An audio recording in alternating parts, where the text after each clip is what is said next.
आज प्रदेश के मोहन कैबिनेट की बैठक हुई, जिसकी जानकारी देते हुए नगरीय प्रशासन मंत्री कैलाश विजयवर्गीय ने बताया कि इस बैठक में कई अहम मुद्दों पर चर्चा की गई। इस बैठक में जबलपुर के रांझी तहसील में 100 बिस्तर वाले कर्मचारी राज्य बीमा निगम के अस्पताल के लिए 5 एकड़ जमीन देने का फैसला लिया गया है।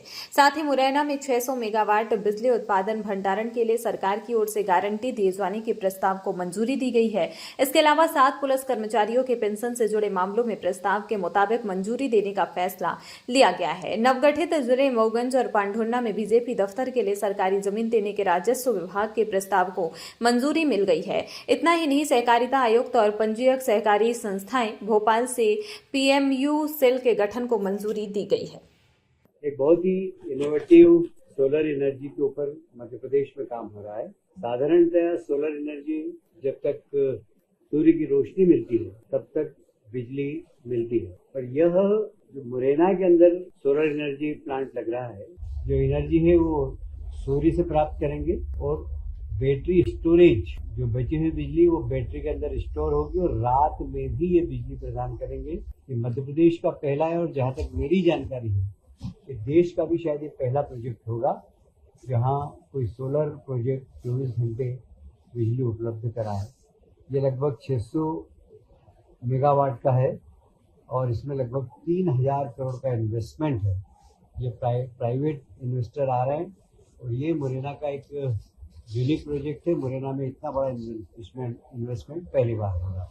आज सुबह 9:30 बजे हमारे यशस्वी मुख्यमंत्री डॉक्टर मोहन यादव जी के नेतृत्व में मंत्रिमंडल की बैठक हुई है। उसमें मुख्यमंत्री शहरी अधोसंरचना विकास योजना है, उसको निरंतरता प्रदान करते हुए 1700 करोड़ रुपया स्वीकृत किया गया है और हमने आग्रह किया है कि इसका 5वां चरण भी लगभग 4000 करोड़ का है, वह शीघ्र स्वीकृति प्रदान करें। अभी सिद्धांत मुख्यमंत्री जी ने स्वीकृति दी है, मुझे उम्मीद है कि अगले कैबिनेट में या 2-3 कैबिनेट बाद वो भी हो जाएंगे। यह महानगरीय क्षेत्र की घोषणा इंदौर और भोपाल की हुई है अभी।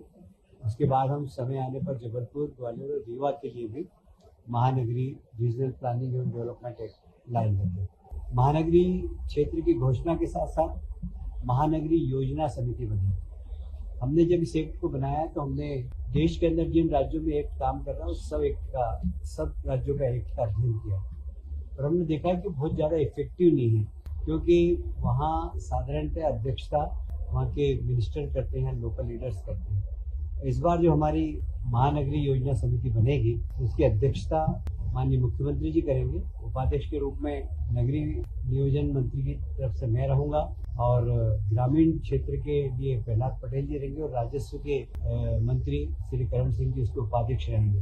बाकी सभी जनप्रतिनिधि, चाहे महापौर हो, चाहे सांसद हो, चाहे विधायक महोदय हो, उसके सबके सदस्य रहेंगे और एक ये सबसे बड़ी कमेटी बनेगी जो कि योजना समिति में अपने सुझाव देगी। उसके बाद एक दूसरी यूनिट बनेगी जिसको हम कहेंगे महानगरीय क्षेत्र विकास प्राधिकरण। इसकी भी अध्यक्ष मुख्यमंत्री जी रहेंगे, उपाध्यक्ष वही तीनों रहेंगे, पर इसमें संख्या थोड़ी सी कम की है। इसमें कुछ सिलेक्टेड विधायक जो अर्बन क्षेत्र के आते हैं उनको ही लेने का प्रावधान किया गया है। फिर एक महानगरीय विकास एवं निवेश योजना के क्रियान्वयन समिति बनेगी। उसमें सब अधिकारियों को लिया गया है कि जो प्लान महानगरीय योजना समिति करेगी उस प्लान को एग्जीक्यूट करने का काम इस कमेटी का होगा, जिसमें मुख्य सचिव से लेकर और सारे अधिकारी रहेंगे। यूनिफाइड मेट्रोपॉलिटन ट्रांसपोर्ट अथॉरिटी ये भी इसमें बनेगी पूरे मेट्रोपॉलिटन एरिया के लिए, जिसमें बस का संचालन कहाँ हो, मेट्रो का संचालन कहाँ हो, मोनोरेल का संचालन कहाँ हो और बाकी भी व्हीकल्स की आवश्यकता हो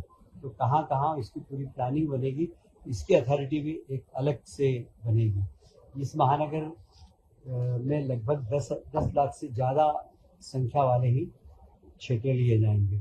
metropolitan region planning and development act का मार्गदर्शन दिया गया है और उसमें हर राज्य को इस प्रकार का एक मेट्रोपॉलिटन डेवलपमेंट प्लान बनाना चाहिए, क्योंकि हमारे देश के प्रधानमंत्री जी ने ये कहा है कि जब स्वतंत्रता के 100 वर्ष हो तो भारत बहुत ताकतवर है और जब हम सांख्यिकी देखते हैं तो 2047 तक 100 वर्षों में हमारा अर्बनाइजेशन का क्षेत्र 50% हो जाएगा, मतलब 50% शहरी जनता हो जाएगी।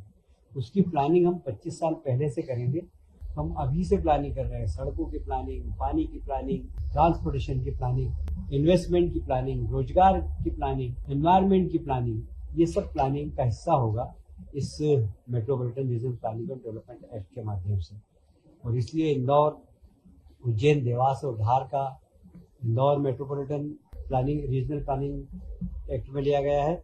उसी प्रकार भोपाल, विदिशा, रायसेन और सीहोर तथा ब्यावरा का भी कुछ क्षेत्र, मतलब राजगढ़ जिला, दूसरा ये लिया गया है। कुल मिलाकर भविष्य में ऑर्गेनाइजेशन कैसा हो, इसकी न सिर्फ प्लानिंग होगी बल्कि अभी से जो काम करने लायक होंगे वो करना प्रारंभ कर देंगे। ये एक प्रकार का मध्य प्रदेश के विकास का डॉक्टर मोहन यादव जी के नेतृत्व में एक बहुत बड़ा एक्ट है और मुझे उम्मीद है कि इसके माध्यम से मध्य प्रदेश में शहरी क्षेत्र का प्लानिंग होगा, वहाँ रोजगार की व्यवस्था होगी, वहाँ पर पर्यावरण ठीक हो, इसकी जिम्मेदारी इस कमेटी की होगी। इस सब दिशा में सामूहिक रूप से बैठकर मेट्रोपॉलिटन एक्ट के अंतर्गत हम लोग रीजन में बैठकर प्लान करेंगे, उसका क्रियान्वयन करेंगे। मैं एक बात और कहना चाहूँगा कि इस मेट्रोपॉलिटन एक्ट बनने के बाद जो अभी प्राधिकरण है, विकास प्राधिकरण या नगर निगम, उनके अधिकार में कहीं पर भी कोई कमी नहीं है।